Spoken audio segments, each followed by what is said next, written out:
the tide. I'm paralyzed, can't find the words, caught in the silence, nothing's heard. Wanna bounce to you, but my feet won't move. What do I do? What do I prove? When everything's crashing down, I'm lost, can't make a sound. Eyes wide open, but the world's gone dark. Every thought's a shadow, every word's a spark.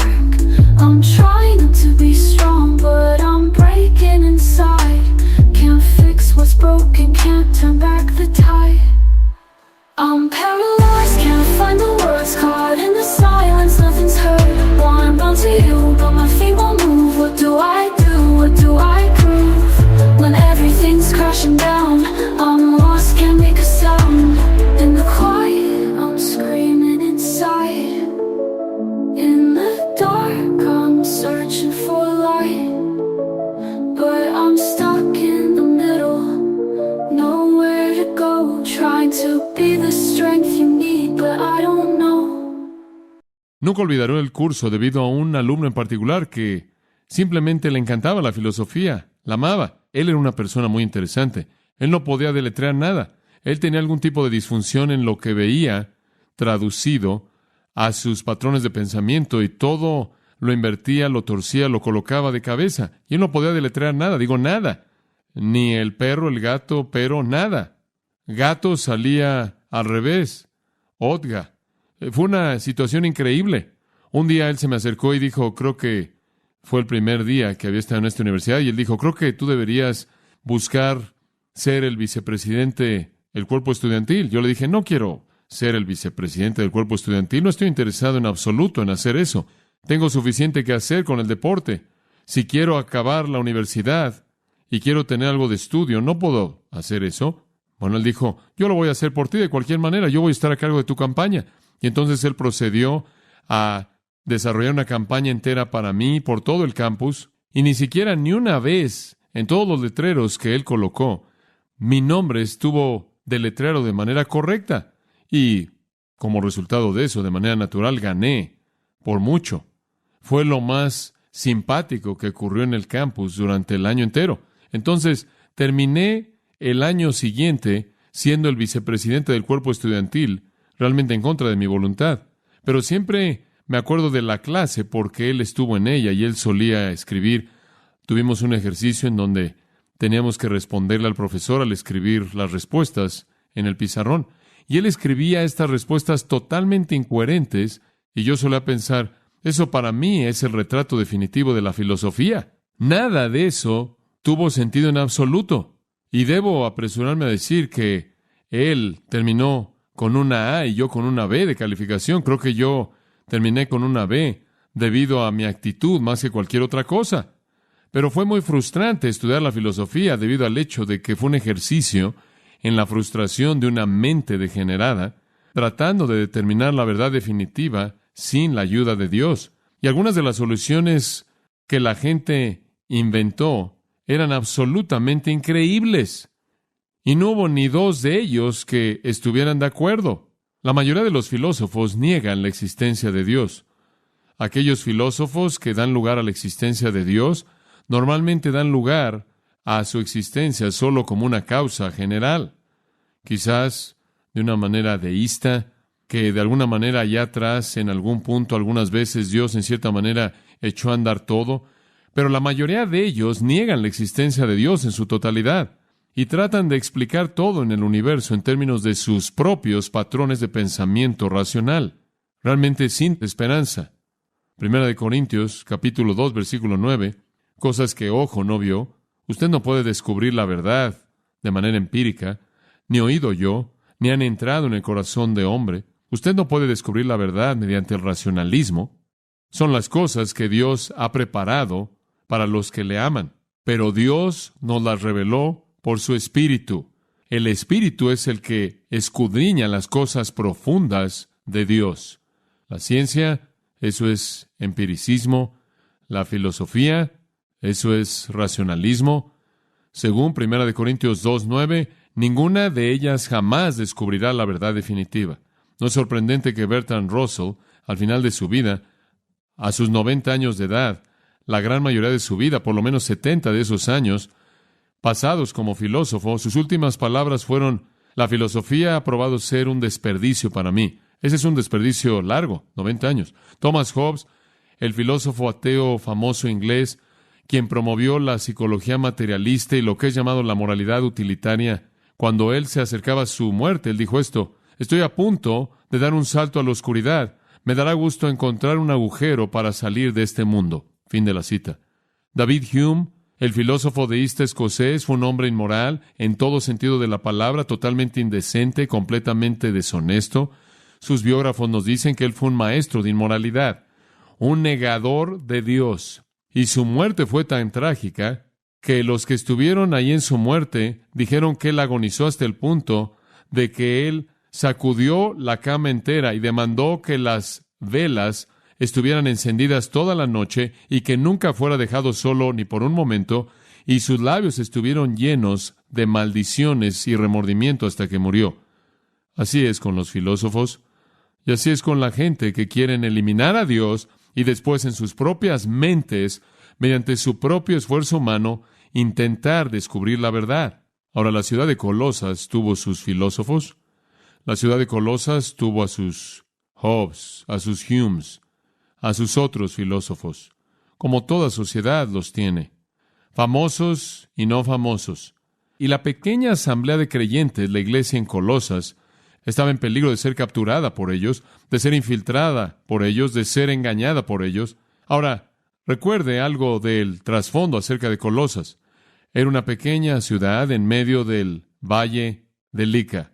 El valle de Lica fue nombrado así por el río Lica. Estaba aproximadamente a más de 100 kilómetros de Éfeso, ubicada en Asia Menor, y en ese hermoso y pequeño valle habían 3 ciudades: Colosas, Hierópolis y la más famosa, debido a la indicación en Apocalipsis, la ciudad de la Odisea. Esas 3 pequeñas ciudades ocupaban ese territorio. Ahora, una de esas 3, la ciudad de Colosas, tenía una iglesia. Hasta donde sabemos, también la Odisea tuvo una, y quizás también Hierópolis. Pero era una ciudad pagana típica, porque estaba ocupada por griegos, romanos y una población de gente judía que había dejado su tierra. Ahora, Pablo había estado en Éfeso durante 3 años. Durante el tiempo en el que él estuvo en Éfeso, él fue un instrumento vital al fundar la iglesia en Éfeso y las otras iglesias en Asia Menor. Y todas esas iglesias mencionadas en Apocalipsis 2 y 3 están en Asia Menor, y es muy probable que todas ellas fueron fundadas durante ese periodo de 3 años, como también otras iglesias, esto es Colosas. Y lo que probablemente sucedió es que mientras que Pablo estuvo ministrando en Éfeso, un hombre llegó ahí llamado Epafras. Y Epafras fue ganado a Jesucristo bajo el ministerio del apóstol Pablo. Él es mencionado en el capítulo 4, versículo 12. Él fue ganado a Cristo por el apóstol Pablo, y él regresó a Colosas y se convirtió en el fundador de la asamblea colosense.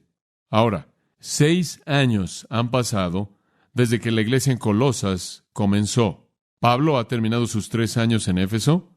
Después de eso, él pasó un invierno en Grecia, desde donde él escribió quizás Romanos y Corintios.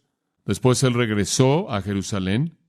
Cuando él llegó ahí con su ofrenda para entregarla a los santos pobres en Jerusalén, resultó que él fue arrestado.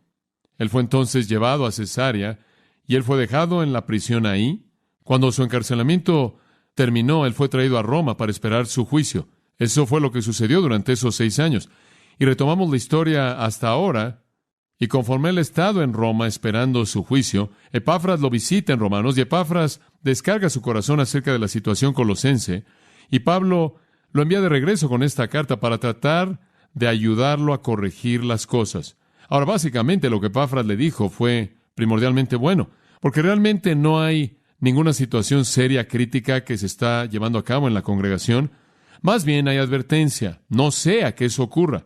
Y la carta primordialmente trata de advertencia para ellos con relación a dejar que cualquier enseñanza falsa, filosofía falsa, infiltre su congregación. Colosenses tenía sus maestros falsos, todo lugar los tiene. Tuvo sus filósofos con su sabiduría humana, tocando a la puerta de la iglesia, listos para entrar y apoderarse del control, y Pablo simplemente les advierte de ello. Ahora, esto siempre debe ser esperado, que la iglesia en toda ciudad, en toda cultura, en todo país, en todo siglo, tendrá que pelear por aferrarse a su pureza doctrinal. Tendrá que pelear para proteger su equilibrio espiritual. Tendrá que defenderse a sí misma en contra de la gente que promueve el error y mantener la verdad siempre, porque Satanás siempre se esforzará por derribar a la iglesia, por llevarla al nivel de la falsa doctrina.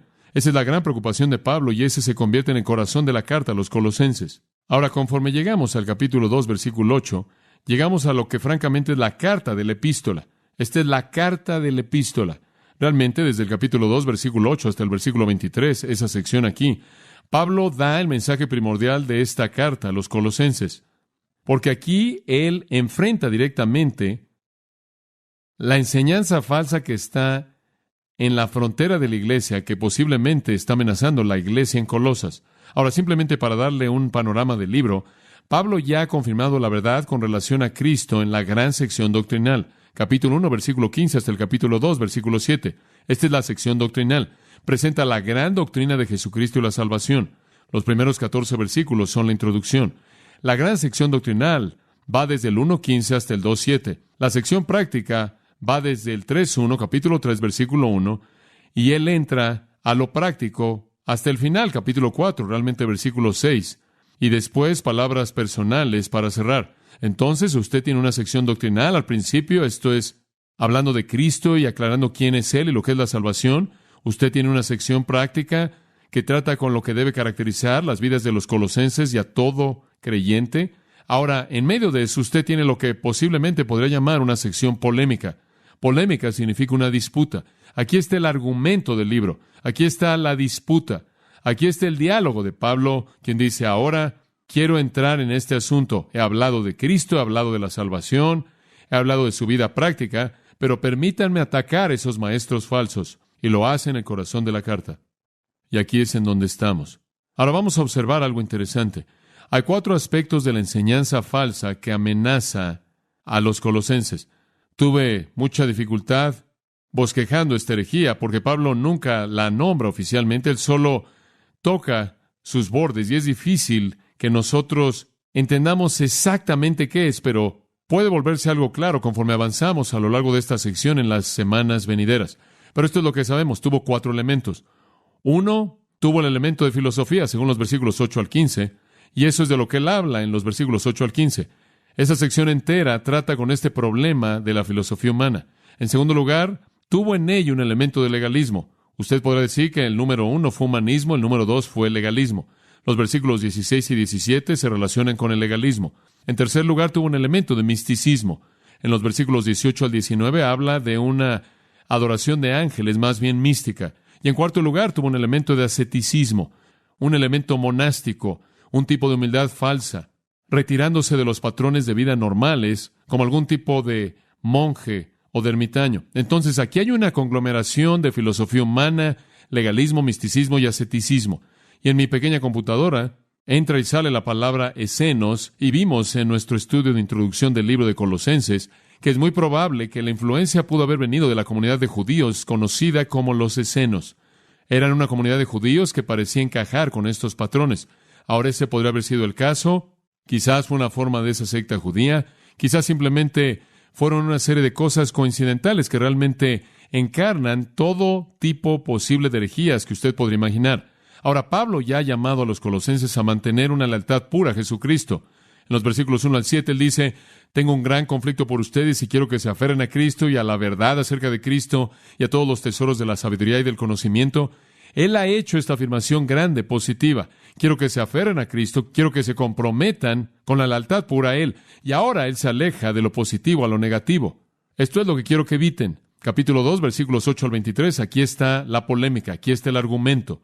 Ahora, los falsos maestros, como ya hemos aprendido en nuestro estudio de Colosenses, estaban diciendo, como han estado continuamente diciendo en los primeros años de la iglesia, que tienen un conocimiento superior, y continúan haciendo eso inclusive en la actualidad. Han venido y dicen, bueno, sabemos lo que ustedes no saben. Tenemos un sistema que es más elevado que el de ustedes. Tenemos un conocimiento que va más allá del suyo. Un sistema más elevado, más genuino del que los cristianos tienen. Y desde el tiempo del Nuevo Testamento siempre han venido y han dicho, tenemos una gnosis superior, la palabra para conocimiento. Tenemos un conocimiento más elevado, tenemos una revelación más elevada, tenemos un entendimiento más elevado de la verdad de Dios. Entonces Pablo en esta sección contraataca eso. Y lo que él está diciendo es que no hay una verdad más elevada. No hay un conocimiento más noble. No hay un entendimiento más grande. No hay una revelación superior. No importa lo que digan. Y en contra de la declaración atractiva de que un sistema más elevado era ofrecido por esta nueva enseñanza, él enfatizó que todos los tesoros de la sabiduría y el conocimiento están en Cristo. En contra de la doctrina de los eones, la doctrina de las series de emanaciones, de seres espirituales intermedios, a través de los cuales la esencia divina fue distribuida hasta que finalmente alcanzó un hombre en una forma diluida. Pablo presenta a Cristo como la única encarnación de la plenitud de Dios, capítulo 2, versículo 9. No hay muchos eones y seres angelicales entre nosotros y Dios, mediante los cuales Dios filtra su personalidad. Solo hay una representación de Dios en términos humanos, y ese es Jesucristo. En contra de la idea que esos intermediarios espirituales debían ser adorados por los hombres, que deben acercarse a Dios a través de ellos, Pablo les muestra que no son nada más que demonios que han sido conquistados por Cristo. Él dice en el versículo 15, Él despojó a los principados y a las potestades, en contra de la idea del asceticismo, de abnegación personal y humildad falsa. Pablo muestra que ya no estamos apegados a cosas carnales debido a que hemos llegado a conocer a Cristo. Hemos pasado a una dimensión espiritual y las abstinencias carnales tienen poca importancia. Ahora simplemente le estoy dando un panorama. Creo que es importante que nosotros veamos aquí un ejemplo excelente de cómo es que usted enfrenta la herejía. Y conforme usted ve lo que Pablo está haciendo aquí, él está atacando estas 4 áreas de herejía, todas dirigidas en contra de la asamblea colosense. Vengan o no en una o múltiples formas, no estamos seguros. Pero notará que no es cuestión de una denuncia amarga de la herejía. Él no nombra la herejía y después la despedaza parte por parte. Él no hace eso. No es una discusión detallada de la enseñanza falsa. No es una confrontación abierta contra la herejía. Lo que él hace a lo largo de esto, conforme enfrenta la herejía, es afirmar positivamente la verdad. Él simplemente afirma positivamente la verdad, una y otra y otra y otra vez. Un comentarista dice esto: él ahora llega al corazón mismo de su carta. El apóstol permanece de manera tan elocuente en la deidad de Cristo y la dignidad y el hecho de que los creyentes están completos, al grado que el lector se queda con algo de incertidumbre, sin saber exactamente cuál fue el sistema de error contra el que los colosenses debían estar en guardia. Fin de la cita. Y creo que el punto es obvio. Si usted conoce la verdad, cualquier sistema de error va a colapsarse frente a la verdad. Entonces es vital que Pablo presente la verdad. Ahora, estas 4 cosas que Pablo va a estar tratando, filosofía, legalismo, asceticismo y misticismo, pero únicamente para esta noche comenzaremos a ver, y esa es la filosofía. Ahora, conforme vemos los versículos 8 al 15, y de hecho solo vamos a llegar hasta el 10 hoy, del 8 al 10, vemos un contraste simple. Permítame tan solo darle 2 puntos y vamos a verlo simplemente. Cautivado por la filosofía en contraste a completo en Cristo. Y esta es la historia de todo hombre, porque todo hombre o está cautivado por la filosofía humana o está completo en Cristo. Eso es todo, bastante simple. Un hombre o se vuelve una víctima de la sabiduría humana, la razón humana, la lógica humana, o se vuelve completo en Cristo. Esa es la decisión de todo ser humano. Usted escogerá la sabiduría del hombre o la de Dios. En primer lugar, observe el versículo 8. Cautivado por la filosofía. Veamos lo que sucede. Mirad que nadie os engañe por medio de filosofías y huecas sutilezas, según las tradiciones de los hombres, conforme a los rudimentos del mundo, y no según Cristo. Ahora, Pablo les está advirtiendo, y él esencialmente está diciendo esto: cuidado, no sea que aquellos de ustedes que fueron rescatados del dominio de las tinieblas y ya han sido trasladados al reino del Hijo del amor de Dios, sean llevados como cautivos y esclavizados otra vez. Es parecido a Gálatas 5. No os enredéis de nuevo en el yugo de esclavitud. Para la libertad Cristo os ha liberado. No se vuelvan a enredar en el yugo de la esclavitud. No regresen a un sistema humano anterior. Legalismo en Gálatas aquí. No regresen a un sistema humano anterior. Filosofía humana o sabiduría. Entonces la advertencia nos es presentada mediante un llamado a la vigilancia en su tiempo presente, continuamente. I don't care what it takes, nothing will come in my way. The universe can throw all it wants at me, stuck to my path I'll stay. Broken away from you, I don't care. I will stare into the sun, slingshot me around where I can find you. I'll be a record breaker. Space itself is no limit for me. I'll be your survivor. Just hold on, please wait for me.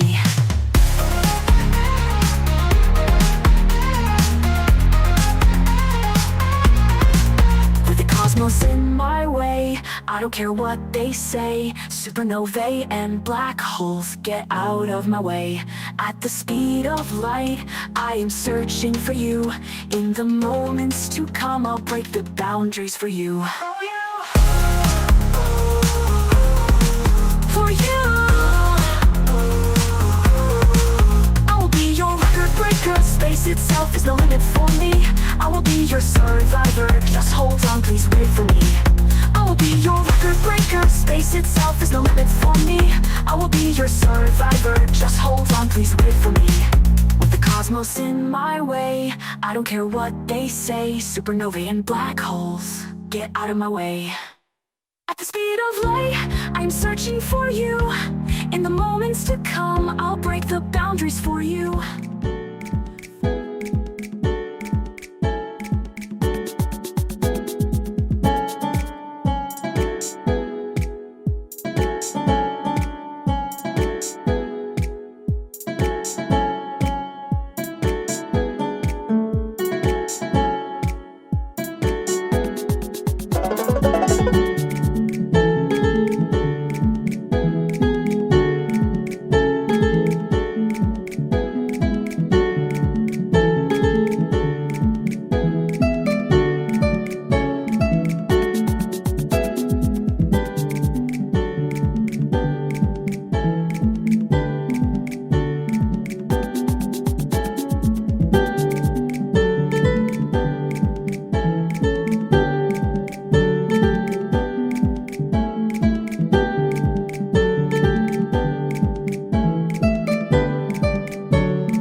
Estén alertas. Estar constantemente alerta, no sea que seamos engañados.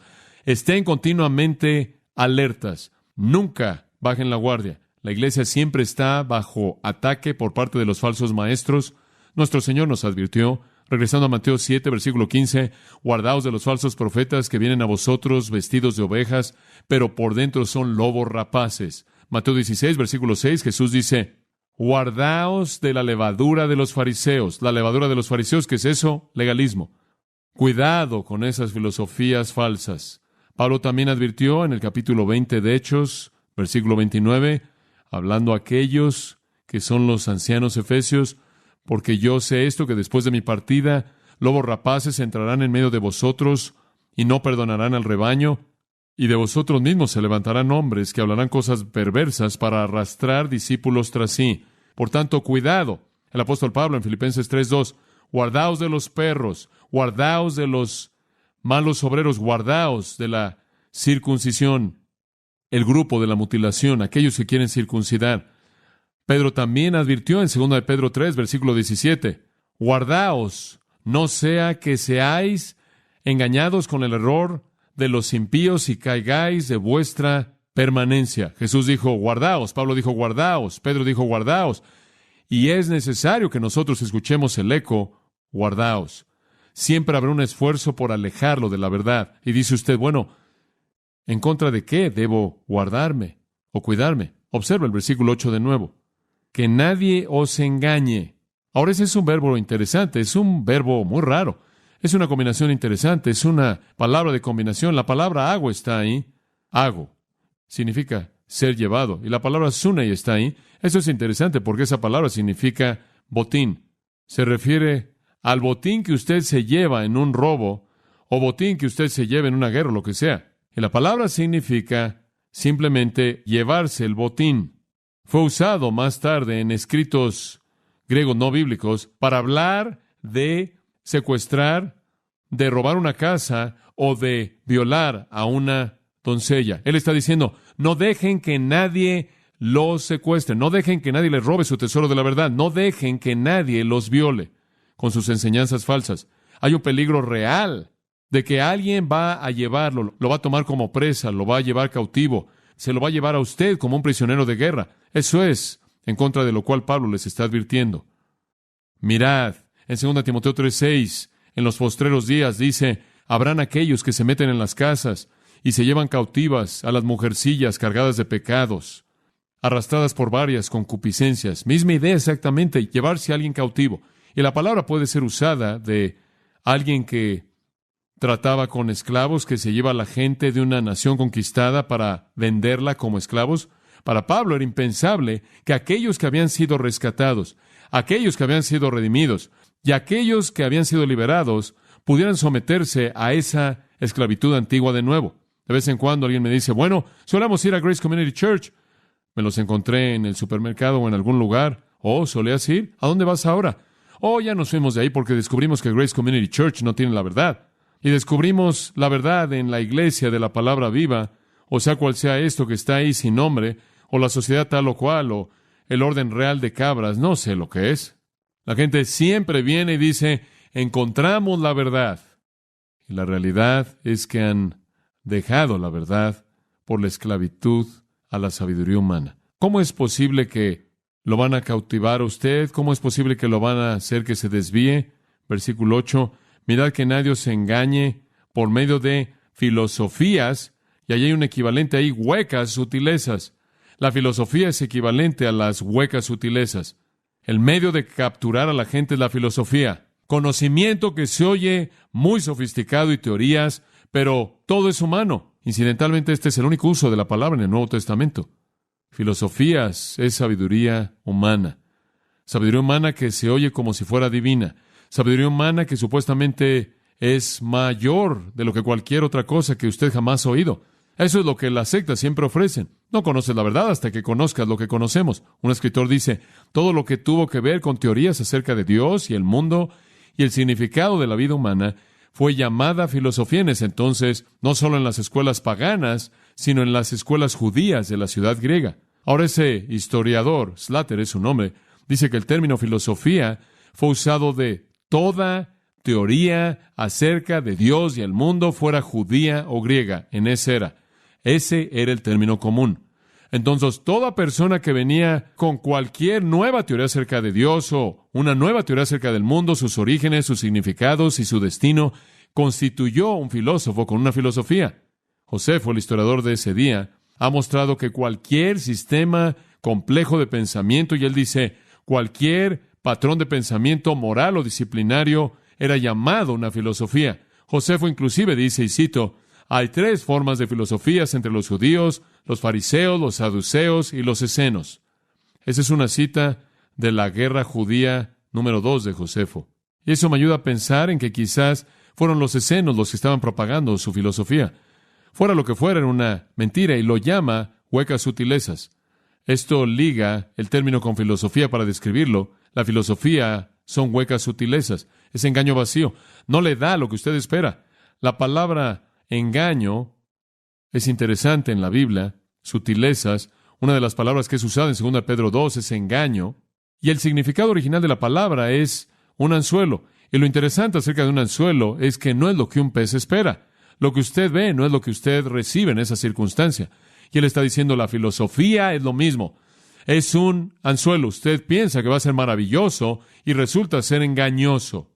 A pesar de sus declaraciones, la filosofía es una ilusión vacía. Esta es la razón por la que Bertrand Russell dice, después de 90 años de eso, fue un desperdicio. Y esa es la razón por la que Hobbes y Hume están en sus muertes, en pánico, sin respuestas. Se oye bien, seduce la mente porque apela a las manos del orgullo, pero engaña. La verdad es la revelación de Dios, hablada de manera final y claramente en Jesucristo. No hay valor en la filosofía humana especulativa. Creo que Herbert Carson tiene una buena advertencia en este punto. Él dice esto. Esto no significa que él debe venir con una fe ciega que no razona, pero significa que en lugar de traer presuposiciones filosóficas que van a colorear su estudio de las Escrituras y van a llenarlo de prejuicios en su interpretación. Un hombre viene como uno consciente de lo finito que es su intelecto y consciente de que su mente también está afectada por su naturaleza pecaminosa, y de esta manera está dispuesto a ser enseñado por el Espíritu Santo y reconoce que es la palabra de Dios en lugar de que es su propia razón quien es el árbitro final de la verdad. Entonces Pablo dice, guardaos, cuidado con la filosofía, cuidado con el modo humano, la teoría humana acerca de Dios, acerca del mundo, de lo que sea. Apégate a la Biblia. ¿De dónde vienen las filosofías humanas? Bueno, él le da dos fuentes en el versículo 8. Filosofía y huecas sutilezas, según las tradiciones de los hombres. Esa es la fuente número 1. Fuente número 2, conforme a los rudimentos del mundo y no según Cristo. Dos fuentes inadecuadas. Número 1, la tradición. Siempre ha sido el caso. La gente siempre la ha creído. ¿Sabe lo que eso hace? Eso simplemente perpetúa patrones de pensamiento humanos depravados, inadecuados. La tradición no significa nada. Simplemente porque es transmitida no significa que es verdad.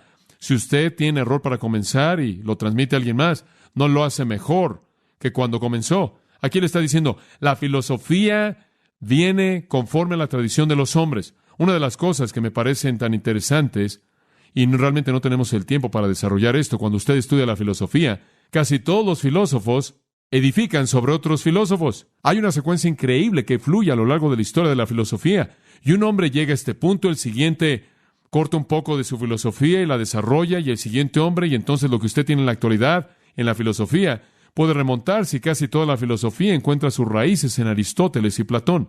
Todo es simplemente un cambio y variación en el flujo de la tradición del hombre. Los errores son perpetuados.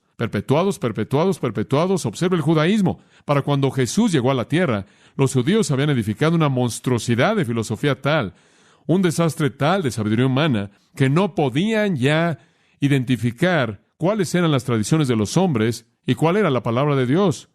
Marcos 7, versículo 5. Los fariseos y los escribas le preguntaron, ¿por qué tus discípulos no andan según la tradición de los ancianos? Ellos habían desarrollado este sistema sofisticado en base a la tradición en su totalidad. En el versículo 8 Jesús dice, haciendo a un lado el mandamiento de Dios, ustedes se aferran a la tradición de los hombres. Y versículo 9, bien rechazan ustedes el mandamiento de Dios para guardar su tradición. No hay nada honorable en la tradición, no hay nada sagrado en la tradición, simplemente es ignorancia humana perpetuada. Entonces los judíos tuvieron sus tradiciones, los gentiles tuvieron tradiciones, ¿sabía eso? Transmitieron sus mismas filosofías antiguas. 1 Pedro, porque ustedes no fueron redimidos con cosas corruptibles como oro y plata, de su vana manera de vivir recibida por las tradiciones de vuestros padres. Todos somos victimizados por ella.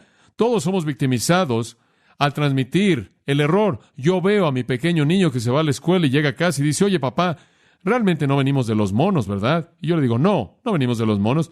Pero todo el mundo dice que venimos de los monos y el libro dice que venimos de los monos. Y le pregunté a la maestra, ¿por qué todo el mundo dice que venimos de los monos? Y ella dijo, porque eso es lo que los científicos siempre han creído. Yo dije, bueno, esa es una buena prueba de que no importa cuán inteligente seas, sin Dios y su revelación, nunca te alejas del error para llegar a la verdad. ¿No es cierto? Entonces, ¿de dónde viene esta filosofía? Viene de todas las filosofías antes de ella. Simplemente perpetúa lo mismo. Segunda fuente, rudimentos del mundo. Bueno, ese no es un término fácil de entender. Hay varias posibilidades. Permítame tan solo darle una idea general de lo que Pablo tiene en mente. El término en su sentido literal se refiere a los elementos básicos del aprendizaje. Rudimentos serían los ABCs. Literalmente significa cosas en una columna o cosas en una hilera, 1, 2, 3 o ABC. Él dice, esto simplemente viene de los ABCs del mundo. Creen que es trabajo de posgrado, pero no es nada. Es balbuceo. ¿Sabe una cosa? Usted va a la filosofía y usted recibe un doctor de filosofía y Pablo dice eso es A, B, C. Principios rudimentarios de instrucción para la niñez no adecuado para adultos maduros. Eso es rudimentos. El pensamiento entonces es que el regreso a la filosofía sería hacer a un lado la enseñanza madura de la Biblia a cambio de las opiniones infantiles pobres de una religión inmadura, extrayendo su ser no de Dios, sino de este mundo. En Gálatas capítulo 4 encontramos la misma fraseología, versículo 3. Estuvimos en esclavitud cuando fuimos niños a los elementos del mundo. La enseñanza elemental de la religión humana es lo que él quiere decir. Y en Gálatas él está hablando de la religión de los judíos, y quizás en Colosenses él está combinándola con la religión gentil también, pero lo que él quiere decir aquí es simplemente los elementos básicos de la misma religión humana antigua, y qué es lo mismo de todos los tiempos que es básico en toda la religión humana. Salvación, ¿por qué? Obras. Lo mismo de siempre. La misma terminología es usada también en el 5º capítulo de Hebreos. Simplemente significa religión humana básica. ¿De dónde viene todo esto? Viene de la tradición, error perpetuado. ¿De dónde más viene? Viene de la religión propia del hombre infantil. ¿No le está dando usted algún conocimiento avanzado, profundo, nuevo? Usted oye a estos hombres promoviendo esto. Abrí el diario del sábado ayer y hay personas locas prometiendo nuevo conocimiento. Este hombre, su nombre es Norvel o algo así. Él va a trascender todo lo que usted jamás ha conocido. Todo lo que tiene que ofrecer es religión humana infantil, basada en la tradición de los hombres, que no ha podido encontrar a Dios debido a su depravación. ¿Quiere saber quiénes son los que realmente están avanzados? Observe a su alrededor. Se está sentando con ellos. La gente que conoce la palabra de Dios. La palabra también, y es un pensamiento interesante, Colosenses 2 de nuevo, la palabra rudimentos del mundo tiene un segundo significado posible en el mundo antiguo, y creo que el que le acabo de dar probablemente es el que Pablo tenía primordialmente en mente, pero es posible que la referencia podría ser ampliada para incluir esto. Eso era lo que se refería a espíritus elementales, seres espirituales. Especialmente la gente del día estaba ligada en asociar espíritus con las estrellas y los planetas. Eso es astrología, y estaban muy metidos en eso. Y es sorprendente en la actualidad que la gente cree que tiene algo totalmente nuevo, la astrología. Eso no es nuevo. Esos son los mismos rudimentos antiguos del mundo. ¿Sabía usted que Julio César fue un experto en la astrología y gobernaba su vida entera por lo que las estrellas le decían? ¿Sabía usted que Alejandro el Grande hizo lo mismo? Creyentes devotos, ambos, en la influencia de las estrellas. La gente que creía en este tipo de cosas, los espíritus elementales conectados con los planetas, estaban cautivos por un tipo rígido de determinismo que estaba establecido por las estrellas, y la influencia de estos espíritus a través de estas estrellas dominaba sus vidas.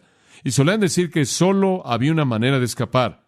Usted era absolutamente un prisionero de las estrellas y los espíritus de las estrellas, a menos de que conociera las contraseñas correctas y la fórmula correcta, y entonces podía escapar del fatalismo que estaba incorporado en las estrellas. Usted tenía que tener, decían ellos, un conocimiento secreto, una enseñanza secreta. Y vinieron los falsos maestros y dijeron, tenemos la enseñanza secreta que puede aliviarlo del determinismo fatalista de las estrellas. Jesucristo no los puede salvar de los espíritus en las estrellas y los planetas. Tenemos la información secreta para eso. Y algunas de las personas en la iglesia colosense probablemente habían estado en ese tipo de sistema, y cuando fueron salvados de él, todavía tenían pensamientos que permanecían ahí en su mente acerca del sistema, y la tentación pudo haber estado ahí para que dijeran, bueno, ¿qué tal si están bien? Pero Pablo les advierte y nos advierte estar continuamente alerta contra estas verdades falsas, y estas cosas simplemente son tradiciones humanas, simplemente es ignorancia perpetuada, es infantil, religión humana inadecuada del pasado siendo revivida. Y no es nada más, tenemos a Cristo, Dios es suficiente. Y eso lo lleva a un segundo punto, completo en Cristo. Él dice al final del versículo 8, no según Cristo. Y después él cambia de velocidad y dice, porque en él habita corporalmente toda la plenitud de la deidad. Y vosotros estáis completos en él, que es la cabeza de todo principado y potestad. Usted no necesita ser cautivado por la filosofía. Usted puede estar completo en Cristo. Usted puede desechar toda la filosofía humana. Usted puede desechar todas las religiones tradicionales del mundo. Usted puede desechar todas las formas y teorías hechas por los hombres, porque solo en él mora la plenitud de la deidad corporalmente, y vosotros estáis completos en él. La palabra habita en el versículo 9, en él habita. Tiempo presente continuo, todavía habita. Jesucristo todavía es la plenitud de la deidad. La palabra deidad, incidentalmente, es la palabra para la esencia de la deidad. Todavía Él es la deidad. Él todavía es la plenitud de la deidad, tal como lo fue en el capítulo 1, versículo 19. Él no ha cambiado. Por cuanto agradó al Padre que en Él habitase toda la plenitud. La palabra pleroma, la plenitud de Dios, mora corporalmente. El que en Belén adoptó una naturaleza humana está en el cielo ahora y todavía retiene su humanidad y la retendrá a lo largo de todas las edades de la eternidad. Yo creo que el versículo 9 puede ser la más grande afirmación de la deidad de Jesucristo en todas las epístolas. En él, modificando a Cristo en el versículo 8, habita continuamente, no va y viene como los gnósticos enseñaban, toda la pleroma, la plenitud de la deidad en un cuerpo. No sé cómo es que usted puede negarlo. Un hombre aquí con cabellos raros viene y dice, Cristo no es Dios. ¿Qué va a hacer usted con eso? Y el resultado de esa realidad para nosotros, usted no necesita la filosofía. ¿Por qué? Porque el versículo 10 dice, si Él es todo lo que hay de Dios, entonces están completos. ¿En dónde? En Él. Aquel que es la cabeza de los otros seres espirituales, de todos los seres angelicales, llamados principados y potestades. Su plenitud, amados, nos es impartida. No sé si usted puede entender eso. Permítame ver si le puedo ayudar. Los mismos términos son usados. Él es la pleroma de Dios y somos la pleroma en Él. Dios literalmente se pasa a sí mismo a nosotros a través de Cristo. Ustedes están completos en Él. Ese es un tiempo perfecto. Hemos sido completados en Él con resultados eternos. Cuando usted piensa en la caída del hombre, cuando usted piensa en lo que pasó, es bastante triste. Cuando el hombre cayó, él cayó en un estado triste de estar incompleto. Un hombre incrédulo está espiritualmente incompleto porque él está totalmente fuera de comunión. Él es moralmente incompleto porque él no tiene un estándar de conducta y si lo tuviera, él no podría vivir al nivel de ese estándar. Él está mentalmente incompleto porque él es incapaz de conocer la verdad. Entonces usted tiene un hombre espiritualmente, moralmente, mentalmente incompleto. Y Jesucristo entra a la escena y Pablo simplemente dice, y vosotros estáis completos en Él. Segunda de Pedro 1:4, Pedro dice que se han convertido en participantes de la naturaleza divina. Piensen esto, usted se ha convertido en un participante de la naturaleza divina. Un hombre instantáneamente se vuelve espiritualmente completo. Él tiene comunión con Dios, la vida de Dios está en él. Él se vuelve moralmente completo, no porque él es prácticamente perfecto, sino porque él reconoce la autoridad de la voluntad de Dios. Él tiene un estándar y al Espíritu Santo que lo capacita para darle la fortaleza para obedecer. Él está mentalmente completo, no en el sentido de conocerlo todo, sino en el sentido de tener la verdad y al Maestro residente de la verdad, el Espíritu Santo. Los cristianos participan de la vida divina. ¡Qué verdad tan increíble! Cuando usted se convirtió en un cristiano, usted recibió todo lo que usted necesita, todo. Pedro dijo, tenemos todas las cosas que pertenecen a la vida y a la piedad. Usted no necesita ningún conocimiento más elevado. Usted no necesita